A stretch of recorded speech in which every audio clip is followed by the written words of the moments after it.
Today we have my good friend Lauren Fulton on the podcast. She is a full-time teacher, author, business coach, and stay-at-home mom.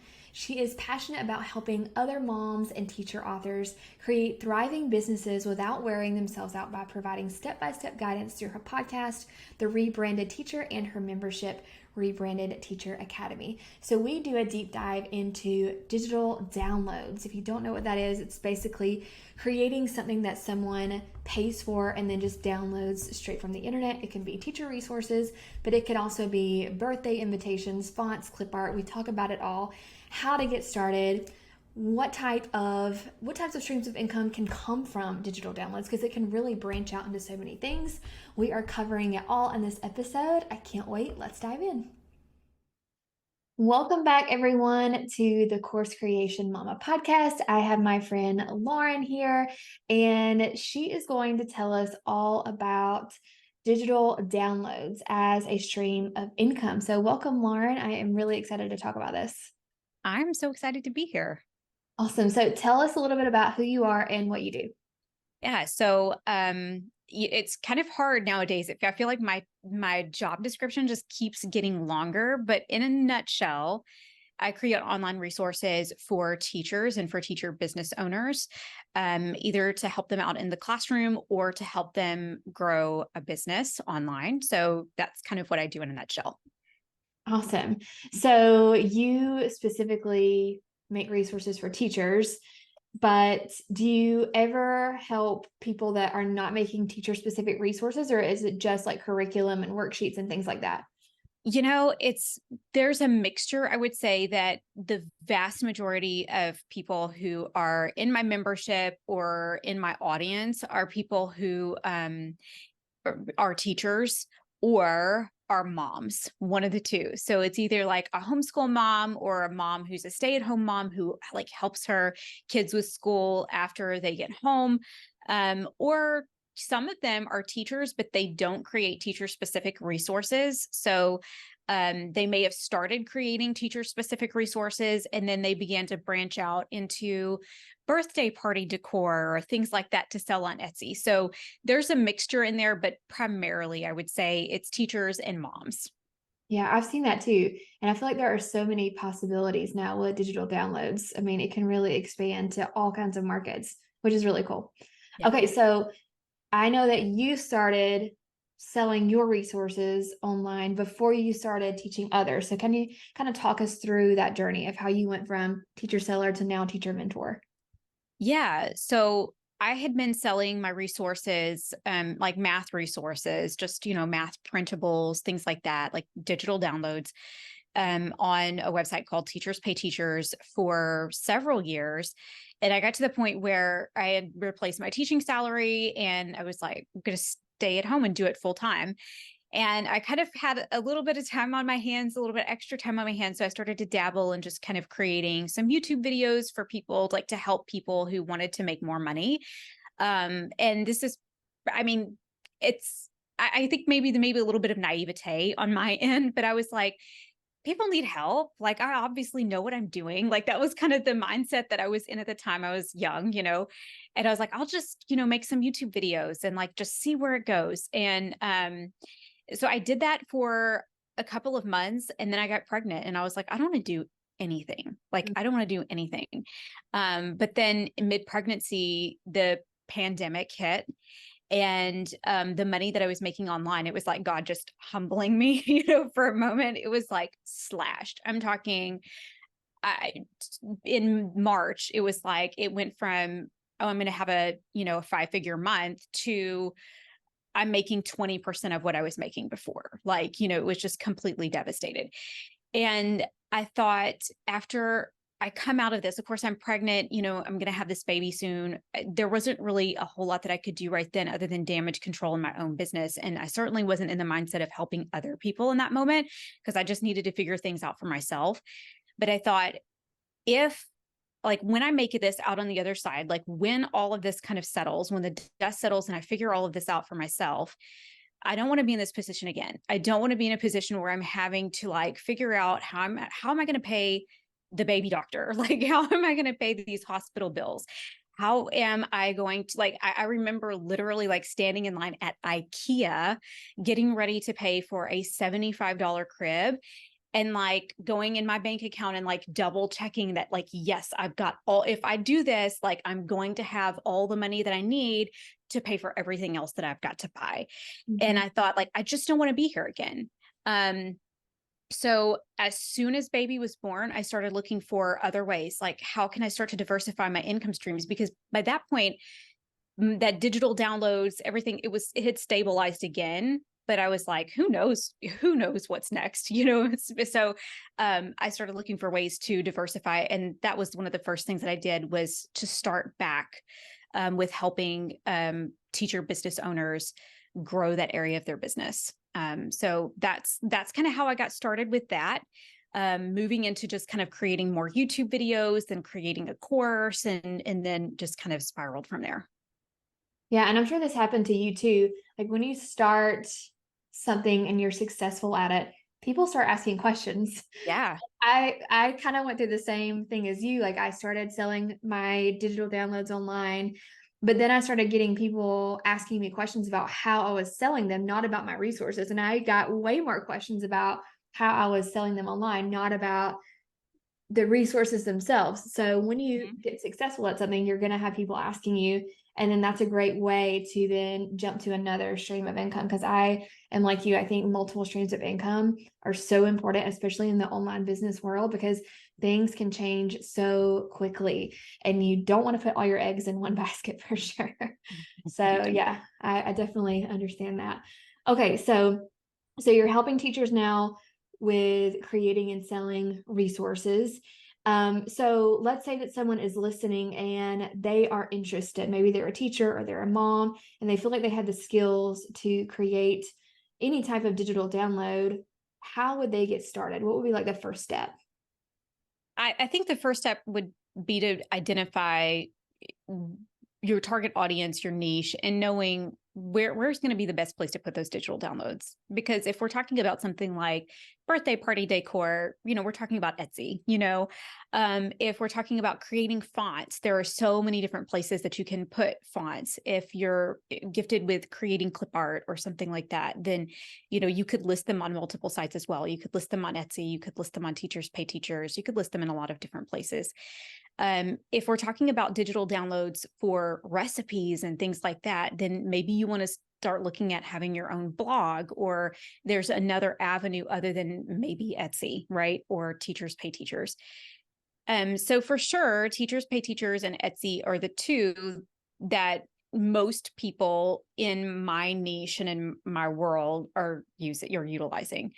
But I would say start with just figuring out what niche and what market do you want to be in, and then start to look for places where you can hopefully um, list those items on an established marketplace. That is probably the fastest way to go ahead and get some revenue. So for example, there's a lady in my church that I was talking to not too long ago, and she's a mom. She's never been a teacher, at least not to my knowledge. She's a mom. She homeschools her kids, and she is like very passionate about like church history, right? So like Reformation Day, things like that. And she started to create printable resources for her kids so that they could learn about like Christian history. And she wasn't really finding fun things about Reformation, right? Or finding really interesting, like you got this really intricate, detailed, maybe coloring picture that you found from like 1982 of Martin Luther, like nailing the theses on the wall, right? Like, you've got this Not a lot of kind of options. abstract thing. Yeah. That isn't really going to work for your 4-year-old. Right. So she started just creating, these resources for her kids. And then other moms would ask, like, oh, I would love to have that. Like, can you share that with me? And so she started listing them on Etsy. And then I think there was another website, excuse me, that because she knew that her target audience were Christian families, she found like a website that she could list on, and I don't remember the name of it off the top of my head, but it was for Christian downloads and Christian resources. And it was kind of more geared towards that. And so she started listing them on there and then just sharing the link, on her Facebook page. And she would get some organic traffic, but then she would also get, some traffic from people, that she knew, friends and family. So that's a really great place to start, is just to start with identify, then figure out, is there a marketplace that I could put this on where I can get some organic traffic, people who don't know me, who are potentially looking for the same type of product. And then also, once you've listed it there, because you haven't had to create your own website, you haven't had to start your blog, you haven't had to do all of that yet, because they're already listed, you can do something like what she did. Post it to your Facebook page and say, hey, if anyone's looking for some really cool birthday party decor, if anyone's looking for some really neat printables or worksheets or something to keep your toddler busy, you can find these right here. I've made these. And your friends and family would much rather purchase from you than purchase from somewhere else. And sometimes that can help you gain traction on that marketplace where you're listed. And you're able to do that without having to make a big monetary or time commitment outside of just creating the product itself. Yeah, I feel like digital downloads are probably one of the easiest side hustles or streams of income to get into, because like you said, you don't need your own website. You can use these other marketplaces that already have SEO built up, meaning when people search for a certain thing on Google, like Christian coloring sheets, then these websites are going to be number one because they have built up that SEO. They have that good reputation. And so if you use Etsy or Teachers Pay Teachers, people are already going to that site. You already have traffic. They take care of customer service a lot of times. They take care of sales tax, which is amazing. Yes, yes. Selling on your own website. So a lot of the things that, you don't want to deal with in the beginning because you're not making any money yet, these established websites can really help you get ahead in the game. So I think that's important. So figure out your niche, kind of what kind of product are you going to sell, and then that will determine where you should put them online. And you can put them in multiple places, right?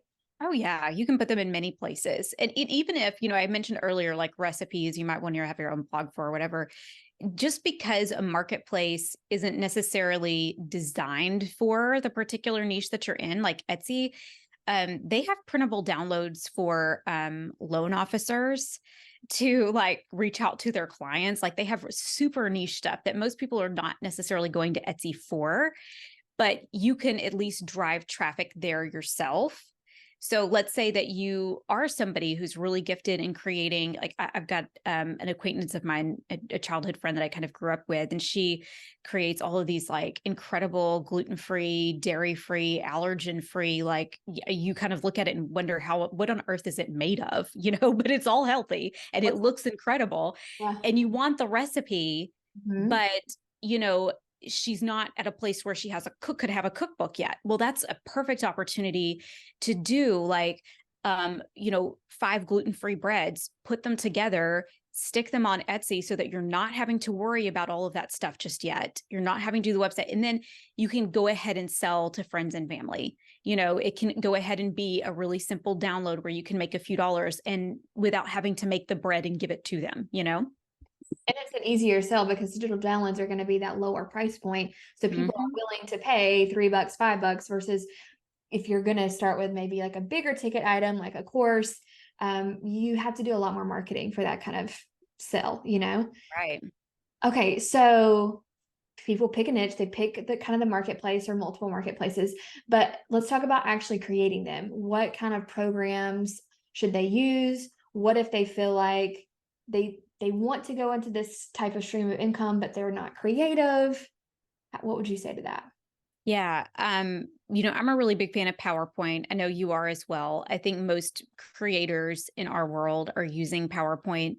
It's able to grow with you. And for the most part, wherever you go, like even if you start off as a beginner, most people know basics of PowerPoint. Or can figure it out pretty quickly. There's so many resources available. If you can't, there's YouTube. You can YouTube anything about PowerPoint and there's a video about it. So that makes it really helpful and really accessible. It's also at a very low price point. I think it's maybe like $10 a month or something. It's really inexpensive software. but then also it can grow with you so that, you're not going to be limited later on like you might with other softwares. Canva is another really popular one. I know that one gets, with its terms of use, it can be a little bit murky or muddy. To me, the terms of use are extremely clear, but Canva itself, their customer support, when people have reached out for clarity, that's where it's gotten a little bit murky. But I do know a lot of people use Canva. I've used Canva for some of my digital downloads, not that I sell them individually, but like for my courses or things like that are part of a course. But a lot of people use Canva or Google Slides or PowerPoint. PowerPoint is always going to be the one that I recommend the most. And it's just a really great place to start. And it's not as difficult as you might think. I think a lot of people think like, oh, I'm going to write this recipe. I've got to try to find a way to make it look beautiful and appealing and super cute, or I'm going to, create this little printable for my kids and I've got to find a way to make it perfect. And it doesn't have to be that way in the beginning. Just start with something really simple and then maybe work up to where you want to be from there. Yeah, PowerPoint is definitely where it's at for me. But if you're not in like the teacher seller space or creating teacher resources, you're probably like, what? PowerPoint? Yeah, exactly. Presentation. But you can really, because it's a presentation tool, that just made me think of The Office. Um, you can put anything anywhere on the slide, which is very cool. And then Canva, I feel like Canva is more for maybe Etsy stuff like birthday decor and that kind of thing, or even like planners. Yeah. And I was even thinking Procreate, like if you want to do clip art, I know a lot of people use Procreate on their iPad. If you're doing fonts, there's specific apps for fonts. So it really just depends on what type of resource you want to make, what type of digital download. But there are lots of free ones available or really inexpensive ones. And then for people who are saying, I'm not creative, it's like you said, it doesn't have to be super fancy at first. It's really the content that for the most part that people are looking for, unless you're specifically making decor. And then you should probably have some type of skill in that if that's the route that you want to go in. Like if you're going to make fonts, you should be able to create fonts. That's something that I can do. And I don't think I can learn that. No, same here. And it's exactly what you said. It's the content. So like if we go back to the recipe analogy, like people are really not interested if they're purchasing 5 recipes from you. They're not really interested in how beautiful the stock photos are or how well placed all of the text is. They just want it to be readable and they want a good final result. And later on you can work towards the cookbook, right? And later on you can work towards making it. Yeah, exactly. Yeah. I think that's important. Like it needs to be clear and simple and readable, not super fancy. That's what people want. So that's important. Yeah. Okay. So let's say maybe we have some people who are already creating and selling digital downloads. Where do you see that expanding to, like for your students in your membership and even for yourself? Kind of what other streams of income could that lead to? Oh gosh, it's really limitless. And I think, one of the things about, and I know, a lot of moms listen to your podcast and are part of your audience. And I think one of the things about moms and teachers in general, but mom teachers especially, they're just really creative. Like, moms can like take random items out of the refrigerator and make a gourmet meal out of it. Like they can do absolutely anything. And the possibilities are endless, but just a few really basic ones that I can think of off the top of my head and that I've done myself are to take those resources that you create and compile them into a membership. Where they can pay for monthly access or yearly access to get all of the items that you have available on demand. Or maybe, they have that on demand, but with some additional videos, right, to go along with them. Or but taking those exact same things, compiling them into a membership, taking them and maybe compiling them into a course. For what I do in the teaching world, it'd be really easy to write a curriculum. You're selling it piece by piece. You're selling lessons, you're selling notes, you're selling activities. individually, but then to compile them into something of a course, for homeschool parents to be able to have a place where there are video lessons there and they can just download and print the individual items, or for teachers to be able to go and, show their students the video lessons or download the activity that, corresponds with a given topic. So there are so many different avenues for this, but courses and memberships are probably the biggest two. Yeah, I see that a lot. And even like, let's say you're not a teacher and you want to sell on Etsy, maybe sell decor, and you get really good at that, people are going to start asking you about that. You can create a course about how to be successful on Etsy. So it really can lead into a lot of other streams of income, which means all your eggs aren't in one basket. So you're not relying on this one thing, which is always good. Absolutely. Okay, so I know that you have a lot of streams of income. You're doing all the things. Every time I talk to you, you're doing something new, which is great. So, okay, can you kind of estimate how many streams of income that you have? And what do you think is a good, realistic goal for someone to set for streams of income? Yeah, I think 2 or 3 is Yeah. really practical for most people. I'm an Enneagram 6. So if anyone listening knows anything about the Enneagram, I'm strongly motivated by fear. And when I get stressed, I go to an Enneagram 3, which is like an overproductive, overachiever kind of personality. So those two things have worked well for me, but they've also worked against me. So I have about 8 different streams of income. I would say 4 of those are in partnership with another person, which makes it a lot more manageable. I have, 2 memberships, a course, a couple of conferences, YouTube, and, selling on my website and selling on Teachers Pay Teachers, selling on marketplaces. And I feel like there's another one in there, but I can't remember it off the top of my head. So it's probably not making me very much money. Coaching, do you do coaching at all? Oh, coaching. Yep. Coaching. Yep.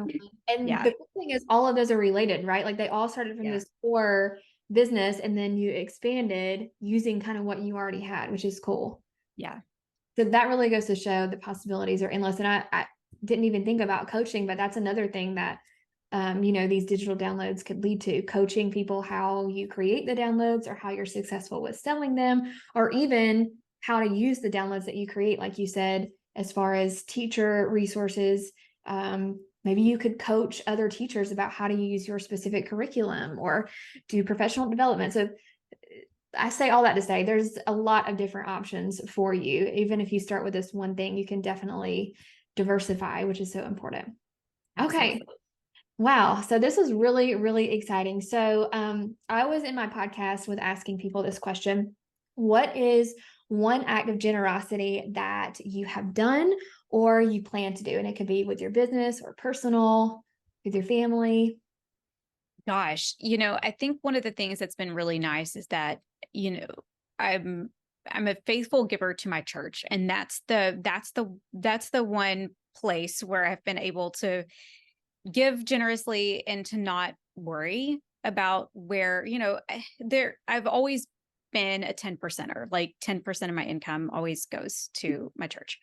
And but there were times where giving 10% was really, really difficult, in my life, especially like a single teacher, you've got just that one tiny little income stream, you're still paying off student loans, all that kind of stuff.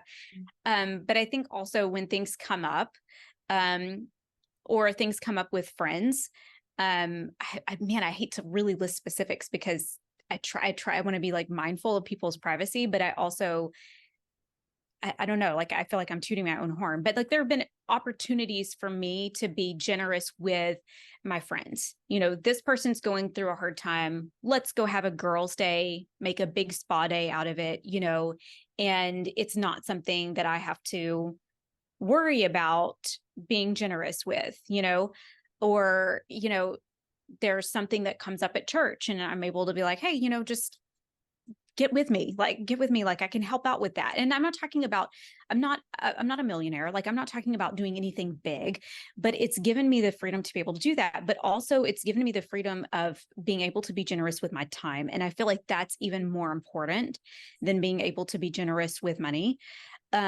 Because if somebody needs something, there was a point in time, not long after I was able to leave, teaching, where my sister got really ill and she had just had a new baby, and, she's walking around with drains out of her side, and it was really awful. But I was able to just say like, oh, you know what?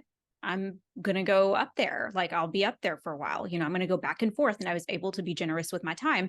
And I'm so, so grateful that I have the opportunity to do those things and to be generous with my time with my family as much as that allows, So, yeah, I think that those would be like the really big things, just the day to day, like the everyday, the mundane, I say mundane, that's not really mundane, Yeah, yeah, but it's like the everyday small things that used to be a massive sacrifice.